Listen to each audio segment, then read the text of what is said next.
The world called her the People's Princess, but that nickname hides a darker truth. Princess Diana was loved in public and hunted in private. Every smile was photographed, every silence was interpreted, every step became a headline. She was the most recognizable woman on the planet. Yet behind palace gates, she often looked like someone trying to breathe inside a glass box. And that's the contradiction that still pulls people back decades later. How does a woman become a global symbol of warmth and freedom while living under rules designed to control her? How does the most celebrated royal figure end up feeling so exposed, so cornered, that even ordinary moments turn dangerous? Tonight we're opening a case file that isn't just about royalty. It's about modern fame before social media, when cameras and tabloids could still chase you physically, and when privacy was a luxury you couldn't buy back once it was gone. This story has a fairy tale beginning, but the fairy tale was never built for her. It was built for the institution, for the image, for the public's need to believe in perfect love and perfect duty. Diana's real power came later, when she stopped being the palace's portrait and became a person the world could recognize in themselves, vulnerable, compassionate, painfully human. And the closer she got to being truly free, the more intense the attention became, until love and surveillance started to look the same. Because before the tragedy of Paris, before the global mourning, and before the legacy that still reshapes the monarchy, there was simply a young woman stepping into a spotlight she did not create, discovering too late that the light can also burn. Before she was Princess Diana, she was simply Diana Spencer. Young, shy in a way that looked like softness, and ordinary enough to feel familiar. She wasn't born into the kind of confidence that palace life demands. She was the kind of person who could disappear into a room, then suddenly light up when someone made her feel safe.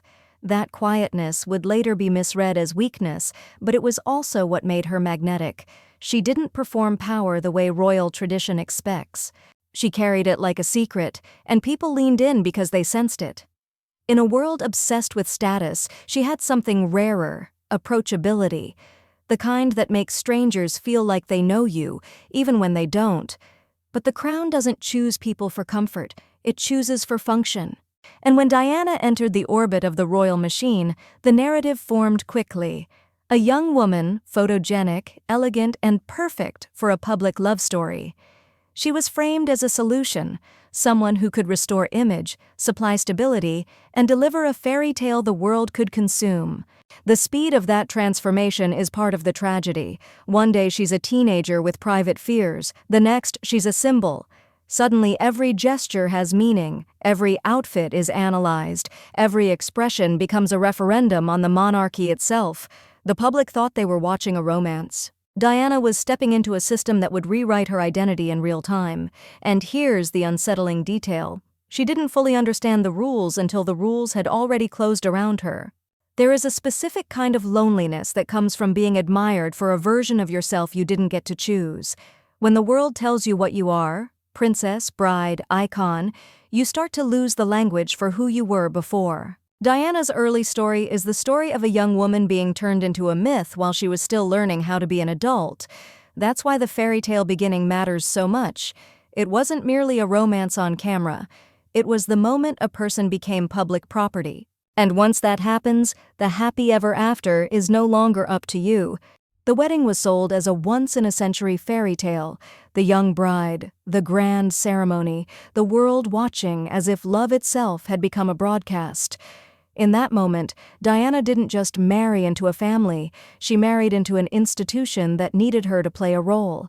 Cameras captured the dress, the carriage, the smiles, the balcony wave, the perfect framing of a new princess stepping into history. But what the world celebrated as romance was also a transfer of ownership. Her life was no longer hers in the simple way it had been before. It became scheduled, managed, and symbolized. The fairy tale wasn't just a story people watched, it was a contract the public expected her to fulfill forever. Behind the pageantry, palace life moved to a different rhythm, one ruled by protocol, hierarchy, and silence. In an environment like that, emotions are inconvenient, vulnerability is dangerous, and asking for help can be interpreted as failure. The more Diana tried to fit the image, the more the image demanded. She became a figure on display, expected to be charming without being too loud, graceful without being too real, devoted without needing anything back. And the loneliness inside that performance grew sharper because she was surrounded by people who could see her every day and still not truly know her. This is how a palace becomes a cage, not through bars, but through expectations. Not through violence you can point to, but through the constant pressure to behave like a symbol rather than a person. What made Diana extraordinary is that she didn't stay frozen inside that script. Even early on, you can see moments where she reaches past the ceremonial distance, touching hands, kneeling to children, making eye contact with people who had been trained not to expect it. Those gestures were small, but they were revolutionary in a system built on controlled access, and the public responded with something stronger than admiration: devotion. The more human she appeared, the more the world loved her. But that love came with a shadow, because a royal institution can tolerate popularity only when it serves the institution. When the popularity becomes personal, when it belongs to her, it becomes a threat.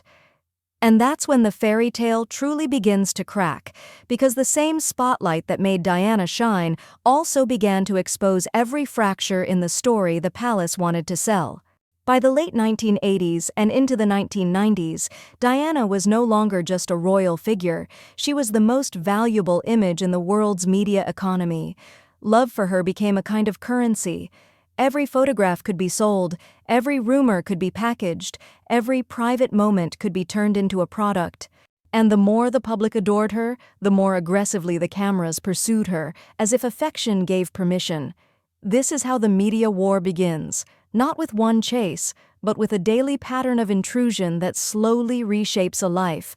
Diana couldn't simply leave a building. She couldn't simply take her son somewhere normal. She couldn't simply exist without being interpreted. And over time, the attention stopped feeling like admiration and started feeling like control. The cruel part is that the world justified it as fascination. People told themselves they were watching history, they were watching love, they were watching a princess who belonged to them because they had emotionally invested in her story.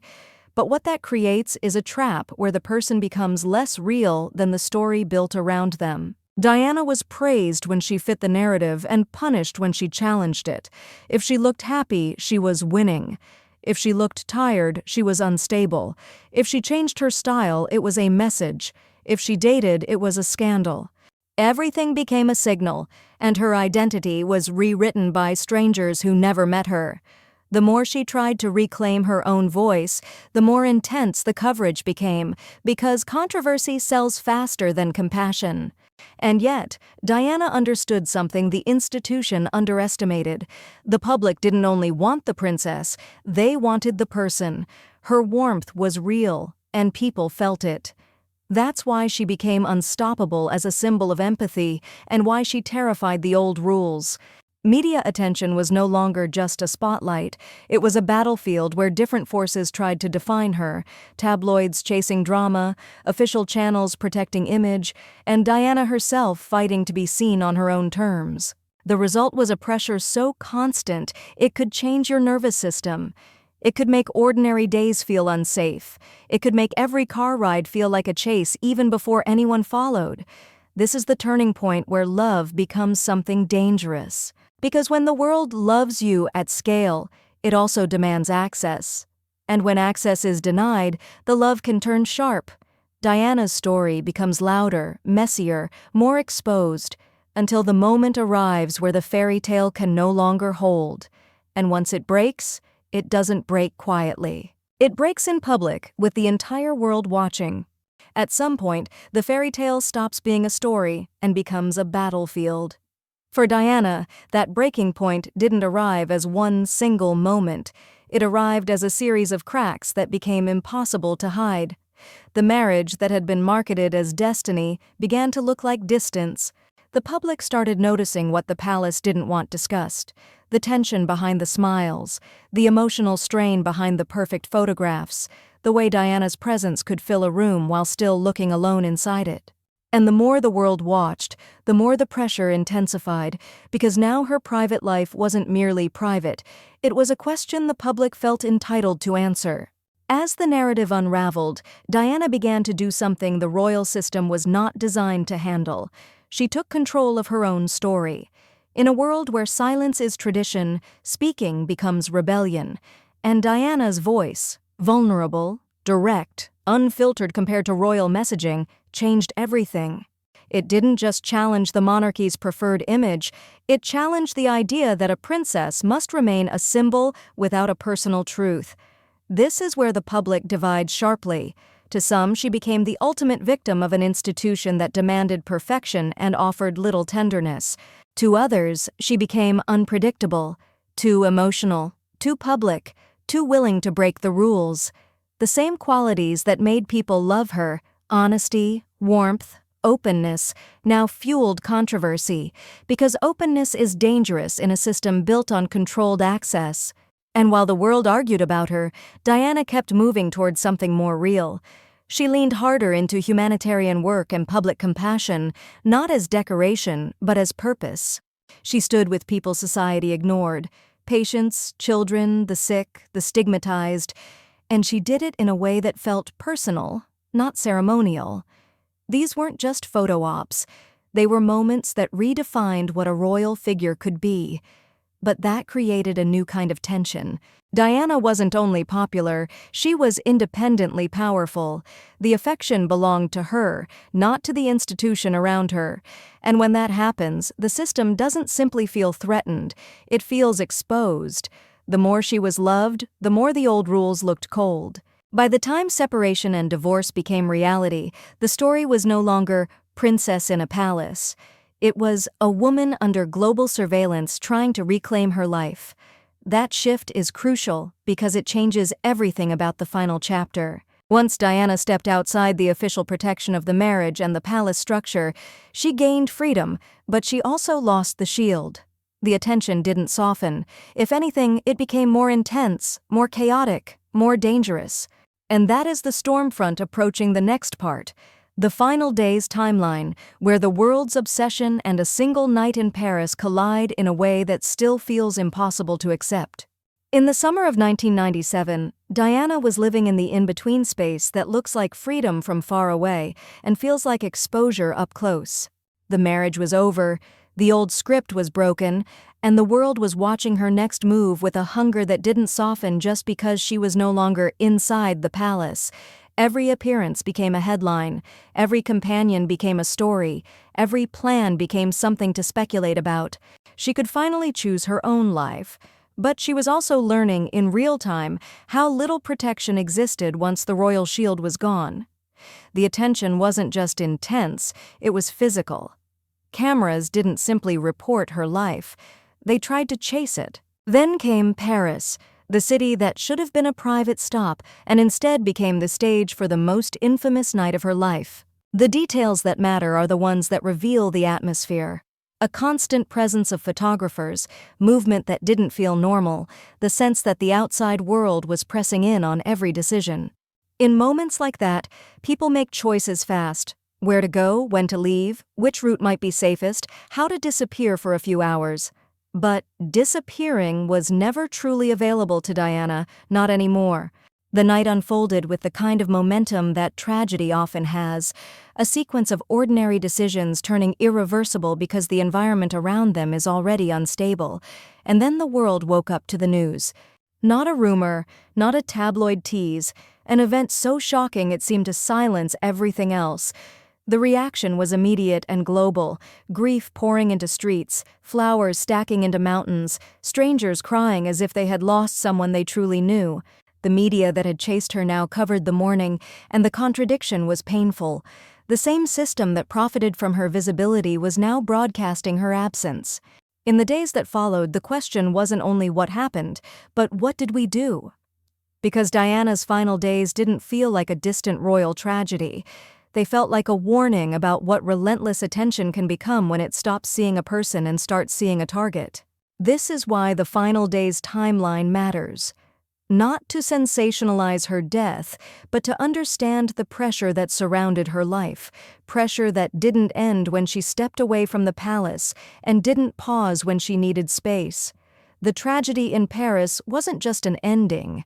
It was the moment the world was forced to confront the cost of obsession, the way love can disguise entitlement, and the way a public narrative can become dangerous when it demands constant access.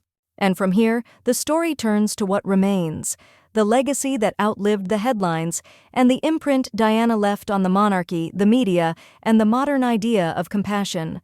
The world didn't just mourn Princess Diana, it re-evaluated itself through her absence. In the days after her death, grief flooded the streets in a way that felt less like royal protocol and more like a collective confession. People brought flowers, letters, photographs, and tears as if they were trying to apologize for something they couldn't fully name. Because Diana's story had always been bigger than monarchy. It was about visibility, about the cost of being watched, and about what happens when the public confuses love with ownership. Her death forced a question that still matters today. When we consume a person's life as a story, how much damage are we willing to ignore before we call it tragedy? And yet, Diana's legacy isn't only a warning, it's also a blueprint for compassion that changed the modern image of royalty. She touched hands that society told people to fear. She stood beside the sick, the grieving, the stigmatized, not from a distance, but close enough to make it real. That closeness is why she became the people's princess, in a way no institution could manufacture. It wasn't about rank, it was about emotional truth. Even now, decades later, her humanitarian work remains one of the most enduring parts of her story, because it's the part that proves she was not just a victim of the system. She was someone who used the spotlight to redirect attention toward people who had none. Legacy After Dark is where we stop treating icons like fairy tales and start asking what their stories reveal about the world that shaped them. Princess Diana's life shows how public adoration can become a cage, how power can exist without protection, and how one person's empathy can outlive the headlines that tried to reduce her. She remains a symbol, yes, but not the kind the palace intended. She became a symbol of humanity inside a machine built for image. And that is why her story still pulls us back, not just to remember what happened in Paris, but to recognize what she changed and what we still haven't learned.